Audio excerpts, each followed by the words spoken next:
Welcome to Penrose Learning, where we make understanding easy. You start by preparing the actual conductors and plug. This is where precision matters. You cut the cable jacket back about 12 mm, then strip each conductor just enough to expose wire for solder.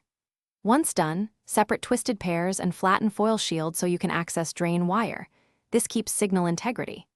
Make sure to label CC, V-bus, D+, D, and the super speed pairs.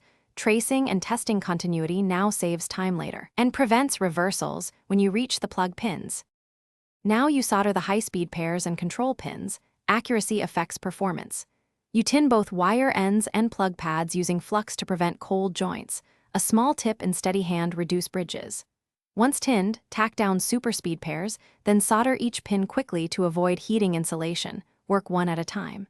Next, attach CC resistors to signal the roll. Use correct resistor values because CC defines power and data rolls. After soldering, anchor wires to the plug body to finish by closing the plug shell and clamping the strain relief. This protects solder joints. Then you perform functional tests. Continuity for power, USB to host device handshake, and super speed eye checks if available. If something fails, start troubleshooting systematically, reflow any suspect joints with flux, remeasure CC resistor values, and inspect twisted pair shielding. If a super speed lane is bad, check for swapped pairs or pin bridges. Fixing one bad joint often restores full function, so proceed methodically and retest after each repair. Thanks for watching. If this was helpful, leave a like and consider subscribing. See you next time.